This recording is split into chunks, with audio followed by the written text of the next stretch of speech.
पक्कुको लागि चाहिने मसलाहरू धनिया, जिरा, ब्ल्याक पेपर, रेड चिल्ली अनि त्यसपछि यो हो दालचिनी।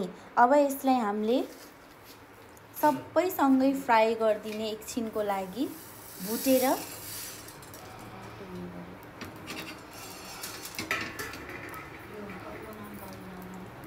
हल्का मिडियम हिटमा भुट्नुहोस्। यतिको रातो भइसकेपछि अब यसलाई मिक्सरमा पिस। यो मासु हड्डी भएको मासु र हड्डी नभएको मासु रेडी गरेछौँ र अघि हामीले भुटेको मसलालाई पिसेर यो रेडी भयो। मसलालाई एड गर्नु पर्यो। त्यसपछि स्वाद अनुसार नुन,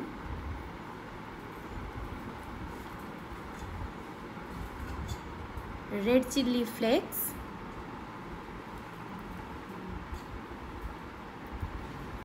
सबैतिर मसला लागोस् भनेर मजाले मोल्नुहोस्।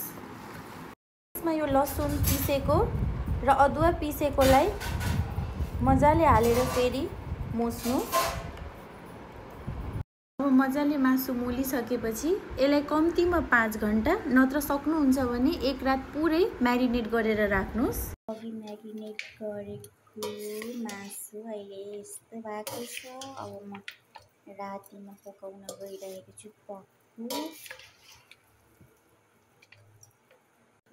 अब त्यसलाई बनाउनको लागि मैले यसमा 2 टेबलस्पुन मस्टर्ड ओइल राखेको छु। मस्टर्ड ओइल अब तातिसकेपछि यसमा मैले सुकेको खुर्सानी र 2टा सानो सानो तेजपात राखेँ। अब मैले यो मासुलाई यो भाँडामा राख्दैछु।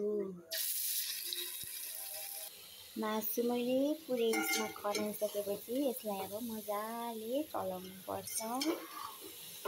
यसलाई मजाले चलाइसकेपछि ढक्कन लगाएर बिस्तारै बिस्तारै 40 देखि 45 मिनेटमा पक्कु रेडी हुन्छ।